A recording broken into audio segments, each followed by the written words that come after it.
Olá, tudo bem? Mais uma vez, eu sou Roberto Tavares, sou na Escola Alves Vlog. Hoje é dia 4 de junho de 2016. Então, o tema que eu estou trabalhando aqui é o tema da apostila de Geografia, Aprendizagem e Ciências, volume 1, com o tema Circuitos da Produção no Espaço Industrial. Pessoal, então, como eu estava falando aqui, vocês viram conversando com a Isadora, então é assim, ó, tudo isso é um reflexo, né, do que foi feito, do que nós vimos que aconteceu desde que o Brasil foi descoberto. Século XVI, XVII, XVIII, essa consequência. O que eu vou tentar introduzir vocês agora é tentar trazer vocês para o mundo contemporâneo, mas antes de trazer esse mundo contemporâneo, em outras palavras, que é o mundo atual, nós devemos entender por que o Brasil ainda não é um país assim, de ponta de tecnologia, um país de referência assim, mundial em várias áreas, lembrando que nós somos em algumas áreas. Por incrível que pareça, vou dar um exemplo, o Brasil é o terceiro maior produtor, que fabrica aviões, produtor não, que fabrica aviões, que é a Embraer. Tá? Eu acho que há toda uma dinâmica por trás disso, teve a iniciativa privada, a Embraer era estatal, ela foi vendida, mas eu não vou entrar nesse mérito, tudo bem? Como eu falei para vocês anteriormente, o mais importante é passar informações para vocês e que vocês tirem as conclusões de vocês do que é o Brasil hoje. Porque a gente tem que olhar para o passado para entender o presente e fazer o futuro. Então, nosso objetivo aqui para vocês jovens é justamente isso, que vocês entendam esses fenômenos, que vocês possam contribuir para o país de vocês. Beleza? Bom, vamos lá então, ó, pessoal. Então, tem uma música aí, que tá uma indicação aí para vocês, que já faz algumas menções, né? A música é Três Apicos, que vai falando dessa questão do desenvolvimento do Brasil, só que de forma de música, tá? Quem tiver a oportunidade de ouvir, ouça, ok? Nós vamos ter uma outra referência assim, na área cultural, falando dessa questão, dessa transformação industrial, porque olha só, pessoal, até uns 50 anos atrás, 70 anos atrás, a população brasileira, eu acho que 60% era rural. As pessoas viviam em zonas rurais, sítios, fazendas, né? Carreiras. E isso mudou o quê? Também mas hoje mudou bastante, né? Hoje Carreiras também faz parte da região metropolitana, né? Enfim. Mas olha só, como houve uma mudança, diz que daqui a 20 anos, há uma previsão aí, que eu estava lendo um artigo, eu não vou lembrar de onde que é a fonte agora, diz que o Brasil daqui a 20 anos, 90% dos lares vão ser em região urbana. Então olha só, a gente já está vendo esse êxodo, essa mudança, né? Porque esse êxodo ele aconteceu realmente na década de 60 e 70, né? Que a gente tem o êxodo rural, as pessoas saem da área rural, né? E vêm para as áreas urbanas para trabalhar para a indústria, né? Então tem um quadro da Tarsila do Amaral, que é a tela dos operários. Então ela registrou isso foi algo muito importante, dessa mudança do Brasil rural para o Brasil urbano. Tá? Então seria interessante vocês olharem esse quadro da Tarsila do Amaral e terem essa reflexão, que ela é uma referência aí também na área cultural. Pessoal, o que é um sinônimo de desenvolvimento urbano? Nós temos vários objetos para ser analisados, vários aspectos. Mas os principais são a questão dos prédios. A cidade de São Paulo começa a ter muitos prédios na década de 40 e 50. Nós infelizmente tivemos a perda de um patrimônio muito importante do prédio que caiu ali no Largo Paissandu, né? Ali na Avenida Rio Branco, eu esqueci o nome do prédio agora. Na época, ele era referência internacional na sua arquitetura aqui, principalmente na América do Sul. O seu tipo de arquitetura, os ar-condicionado não estava exposto, né? Havia toda uma infraestrutura com ar-condicionado, a parte externa do prédio totalmente feita de acabamento com vidro, um vidro que veio de fora do país, né? Enfim. E também a questão das chaminés. Eu sempre peço o convite que eu faço para vocês, qual é? Sempre olhem o ambiente que vocês estão. Vou dar um exemplo clássico. Se vocês forem no bairro da Lapa, vocês vão ver... Principalmente aí perto da estação, ali na Lapa de Baixa, vocês vão ver que ali tem uma empresa que é uma empresa de comunicação, mas ali era uma indústria, tá? E várias outras que tinham ao redor ali. E vocês vão ver que tinha umas casinhas, umas casas pequenas. Essa era a Vila Operária das pessoas. Vocês vão ver que tem uma influência da Inglaterra ou de alguns outros países, mas ali no bairro da Lapa a gente vê essa influência assim, inglesa muito, muito forte da questão das vilas operárias. Professor, é que nem a construção da estação lá da Lapa e da Luz, né?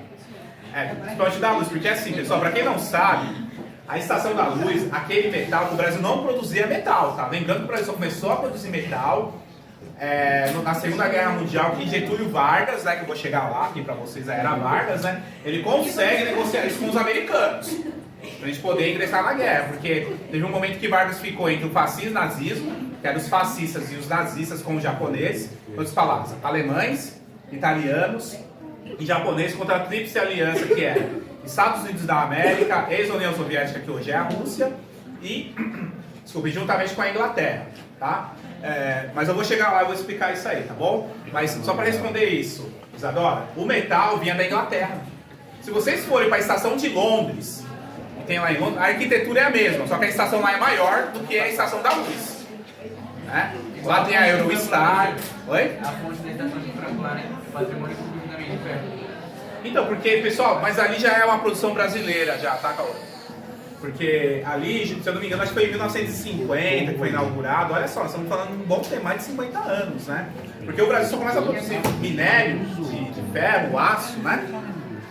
Eu acho que a partir de... Não, é um pouquinho antes, que a primeira indústria nacional, que é cadê aqui, ó? A CSN, que é a Companhia Siderúrgica Nacional, a primeira do Brasil, né? Ela fica na cidade de Volta Redonda, eu já estive lá, mas eu não acabei tirando nenhuma foto, fazendo nenhum vídeo, né? Mas lá é um grande polo industrial, ela foi a primeira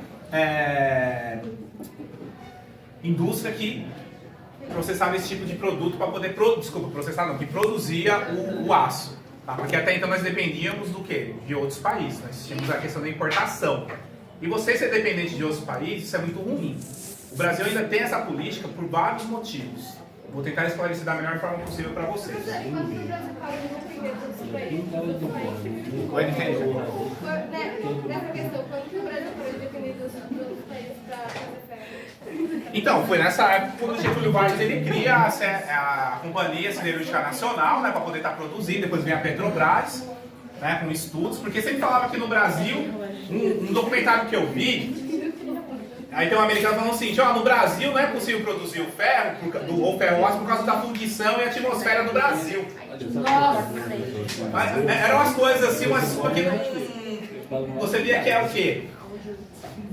As pessoas que importavam, os países que importavam para o Brasil não queriam perder esse mercado. A partir do momento que você faz sua produção nacional, você não tem interesse em comprar outro metal. Para vocês terem uma ideia, hoje, atualmente, o Brasil é um dos maiores produtores de aço do mundo, é o que produz o aço mais limpo do mundo e com a melhor liga do planeta. Né? Por quê? O Brasil, nós usamos uma energia que é chamada de renovável, que é limpa. Nós não usamos totalmente carvão mineral 100% para poder estar aquecendo as caldeiras, né? Os moldes para poder estar produzindo, né? A gente acaba utilizando o eucalipto, porque dependendo do tipo de material que você vai fazer a fundição, você pode ter uma temperatura de até 3.000 graus para fazer um determinado tipo de fusão com determinados tipos de materiais que você quer. Professor, mas você acha que o metal que sai do Brasil, que é exportado, ele tem o mesmo valor que deveria ter? Não, sempre valor abaixo, turma. Isso é um grande mal que o que acontece? Eu vou tentar responder para você da seguinte forma. Tem o meu vídeo que eu fiz lá na cidade de Santos, lá eu estou no Monte Serra, na parte mais alta da cidade de Santos, você vê Santos a 360 graus. Para quem não sabe, Santos é uma ilha, tá? E lá você vê o seguinte, você vê o porto de Santos, você vê a antiga Santos e a nova Santos. Lá na antiga Santos é onde está o porto. Lá tem 4 guindastes chineses. Se eu não me engano, esses guindastes aí, se eu não me engano, eles saíram por $1 bilhão. Mas esse minério veio do Brasil. Então o Brasil mandou a matéria-prima, eles faturaram. Mesma coisa que o petróleo, né, senhor? Também alguns navios aí, enfim. Mas vamos pegar essa parte aí dos guindastes. Aí o que aconteceu? Se eu não me engano, acho que foi para poder construir aqueles guindastes, vamos supor que foi 10 milhões de reais a matéria-prima. Eles fizeram a fundição, fizeram toda a arquitetura, todo o projeto, a estrutura, motorizaram e tal, enfim. E venderam mais de 1.000% a mais, 3, 4, 5.000% a mais. Vamos imaginar, $1 bilhão. Eu como brasileiro, aí vem uma reflexão. Eu como brasileiro entendo o seguinte, poxa, eu tenho o melhor aço do mundo, eu acabo poluindo menos, melhor ligamento. Eu não tenho engenheiro capaz de produzir guindastes brasileiros. O que está acontecendo com o meu país? Então a gente vê essa questão de ser enraizado, essa questão dessas grandes corporações dentro do nosso país. Por quê? A China compra 70% do minério brasileiro. Então, se eu deixar de comprar alguém da chinesa, ele vai deixar de comprar metal. Então, tem várias jogadas políticas aí que nós devemos entender essas questões internacionais para entender por que nós estamos aqui. E o nosso governo, infelizmente, pecou em muitas situações. Aí eu vou fazer uma reflexão. Vou colocar aí nos últimos 15 anos, aí, ou 20 anos, cresceu determinadas áreas e outras foram esquecidas. E a área naval ela é importantíssima para um país, principalmente para o Brasil. Tá? O Brasil movimenta, se eu não me engano, 2 bilhões de containers. Isso ainda é pouco se comparado com outros países. Não sei se deu para responder essa sua pergunta nesse sentido, porque ainda nós estamos nessa situação. Porque nós temos, só que algo impede de se avançar. Tá? Bom, deu para entender essa questão da chaminé, foi por da questão dos bancos. Pessoal, é só olhar, turma. Tem aqui os fornos aqui da Melhoramentos, né? Antes dos irmãos Weisborger começarem a mexer com a celulose, que é o papel, eles mexeram com cal. Eles produziam cal. Só que eles eram homens visionários, eles não se conformaram com o cal, porque até então o papel era importado. Eles foram os pioneiros em produzir o papel aqui no Brasil. Trouxeram máquinas da Alemanha, né? Então eles foram pioneiros. Né? Outro detalhe, a fábrica de cimento de Perus que está desativada, ela foi a primeira fábrica de cimento do Brasil, que até então o Brasil não produziu o próprio cimento. Que foi a Portland, que é uma empresa canadense, uma empresa canadense. A fábrica de cimento de Perus funcionou até 1978, mas por questões ambientais, por várias situações. Ela fez também por causa do dono, né? Que não soube administrar. Porque depois que saiu do comando da Portland, né, canadense, passou por outros grupos e esses grupos não investiram, né? Infelizmente acabou correndo essa falência. Eu fiz até um vídeo, também tem um vídeo falando da fábrica de cimento de Perus, contando um pouquinho dessa história deles lá, tá? Inclusive tinha uma ferrovia, uma Maria Fumaça, que ia até Pirapora do Bom Jesus pegar o eucalipto para poder trazer a madeira, né, que seria para aquecer os fornos. Lá ainda tem uma bunda. Ainda tem, final de semana ainda tem um passeio lá, eu tô querendo fazer esse passeio dessa ferrovia aí, né? Só que a bitola é menor. Você vê como o nosso país ele é tão individualista em vários aspectos, não se imagina a questão maior lá na frente. A ferrovia no Brasil não foi para frente principalmente por vários fatores. Antigamente o que acontecia? Você tinha as bitolas, bitola de 1 metro, 1,5 metro, 2 metros. Então cada um colocava um tipo de bitola num determinado trecho para ter exclusividade, para mim não colocar a minha máquina, a minha Maria Fumaça para poder estar trabalhando naquele trecho. Então eu tinha que fazer o quê? A minha Maria Fumaça de bitola de 1 metro até um determinado ponto, chegava lá, passar de uma Maria Fumaça para outra com outra bitola maior.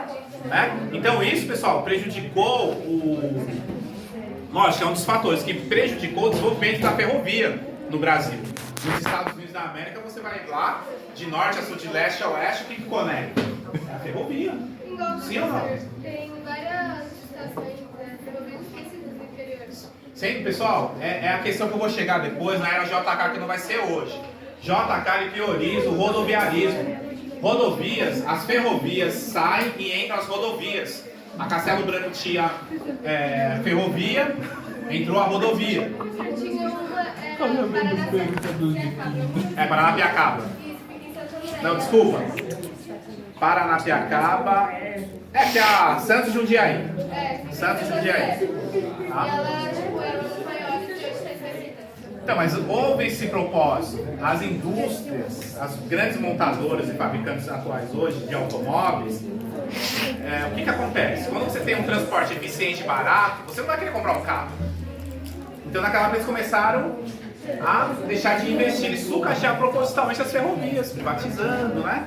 Porque hoje a ferrovia no Brasil, pelos artigos que eu leio assim, esses empresários desse ramo falam que só dá lucro carregar carga de produtos, carregar pessoas não dá dinheiro, dá prejuízo. Porque até hoje também eles carregam, mas não sai de lá, mas eles carregam. Não da forma que deveria, porque de uma forma ou de outra a ferrovia sempre é mais barata.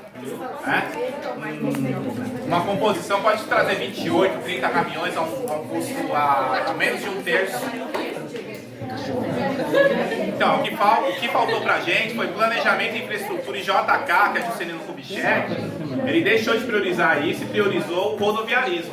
Quando eu falo rodoviarismo, eu estou falando de caminhão, ônibus e carros. Tá? Bem?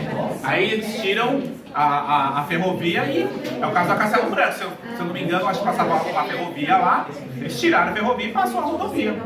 Bom, eu tenho um vídeo lá de Indaiatuba. Toda aquela região era totalmente interligada, somente pelo quê?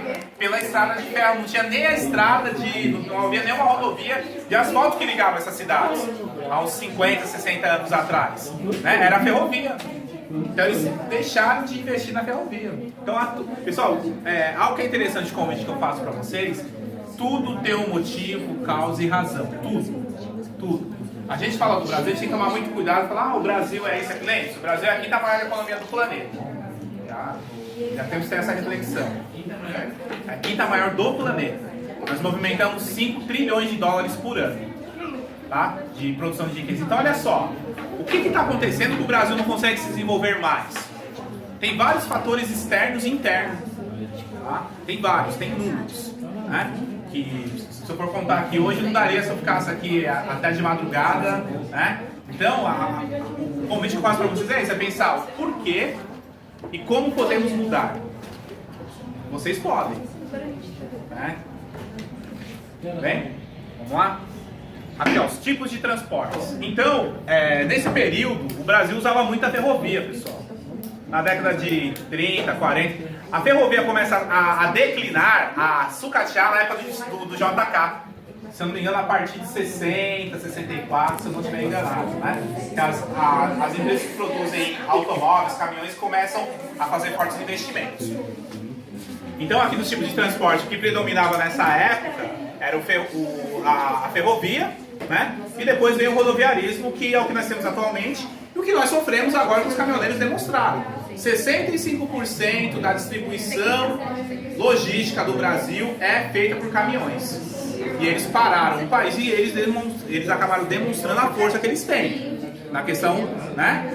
Porque aí tem várias situações, né? Eu não vou entrar assim no mérito, vou falar a minha opinião. Até o presente momento, eu estou na dúvida realmente de quem que organizou esse movimento, que sempre tem alguém que organiza. Não tem como falar que não tem um movimento que não tem líder, tá? Tem alguma coisa que tem que ser investigada. Eu não posso falar algo que o quarto poder que a mídia me fala, que são os grandes meios de comunicações, se eu não for a fundo, se eu não for lá e ouvi-los e ver realmente o que é. Que a Globo não mostra, o SBT não mostra, a Record não mostra. Porque eles tentaram vender isso para a população. O governo chegou e falou, fizemos um acordo, resolvemos um problema, resolveu uma pinóia, né? Então é algo que assim, a gente tem que pensar melhor sobre essas situações, tá bom? Mas vamos só voltar aqui ao assunto. Então, o tipo de transporte era isso. Porque, pessoal, nós temos grandes rios que são navegáveis. Temos a questão hidroviária, que é mais econômica do que a ferrovia. Porque se a gente investisse num transporte eficiente, o alimento ia chegar mais em conta pra gente. A gente paga muito caro. A gente paga o seguro do caminhão, o frete, tudo. Todos os produtos que chegam. Se você está pagando R$10 num pacote de arroz, R$3 com certeza só de custo de transporte.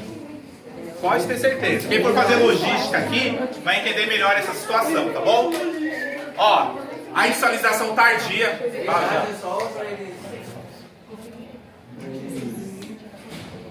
Fala mais alto, eu não entendi. É José. José, desculpa, Não tô com a memória. Fala aí, José. Não, fala aí, José. Qual é a dúvida? Porque assim, todo produto que a gente compra, ele vem de caminhão. Certo? Desde a questão primária, de lá pegar a matéria-prima, é o caminhão que vai levar para a indústria transforma, daí a indústria vai mandar para o supermercado. Então todos esses setores dependem do caminhão, praticamente. Né? 65%, o restante é hidroviário ou ferrovia. Hidroviário é quando vem por balsas. Tá? Eu vou ver se eu for para o interior de São Paulo aí nesse recesso, estou pensando mais em vocês fazer alguns vídeos lá para demonstrar para vocês a questão da hidrovia de Tietê-Paraná. Né? Também temos outras opções também que deveria ser a questão aérea. Nos Estados Unidos você consegue voar de avião super barato e aviões pequenos, de fazer conexões com outras cidades. Por que aqui não acontece? Então, por quê? Porque não tem um motivo. Mas vamos lá. A industrialização retardária no Brasil. Por quê, pessoal? Foi o que eu acabei de falar para vocês. Esses países que vendiam esses produtos, que era aço, ferro, papel, eles não queriam que o Brasil se desenvolvesse. Então o que aconteceu? Eles foram postergando isso né? Postergando, conversando com o governo não deixasse que essa indústria se desenvolvesse. Mas chegou um momento que ela começou a desenvolver, né? Tudo bem? Aqui agora, tecnologias e máquinas. Até hoje, ainda, o Brasil depende de muitas tecnologias de fora e máquinas. Tá? Por qual motivo? Já sinalizei para vocês algumas informações, né? Cabe a vocês analisarem melhor. Vamos imaginar o seguinte: os países ainda querem que nós ficamos dependentes deles. E nós estamos. Tipo assim, ó, ele tira a matéria-prima daqui, e aí a gente manda pra lá, porque vem mais industrialização e volta. Certo que levar os nomes em conta dos dois, não só? Aí vem a questão da globalização. Você Tá trata. errado. Você tá tirando daqui, cara, da extração. Então, mas aí vem aquela questão da globalização, nós somos uma aldeia, que eu posso explorar você, como diz Milton Santos, mas você não pode me explorar como um país desenvolvido, eu tenho que explorar você. Que é a questão do malefício. Ainda falando da corrupção daqui, tá errado, velho. Pessoal, tem várias indústrias, que a Airbus, que era uma empresa americana de energia elétrica, lá nos Estados Unidos ela pagou corrupção na campanha do George W. Bush. Então a corrupção ela existe, mas em determinados países maior e menores proporções. Beleza? Dá uma acelerada aqui, deixa eu ver. Beleza? Ó, a questão da tecnologia e máquinas, a questão de serem importadas, né? Porque há um interesse político e financeiro muito forte nisso para a gente se desenvolver. Ó, a dificuldade da implantação da terceira revolução industrial também se impacta, da mesma forma a gente não se desenvolver, né? De que a gente compre essas tecnologias. E por fim a era Vargas. Então, pessoal, depois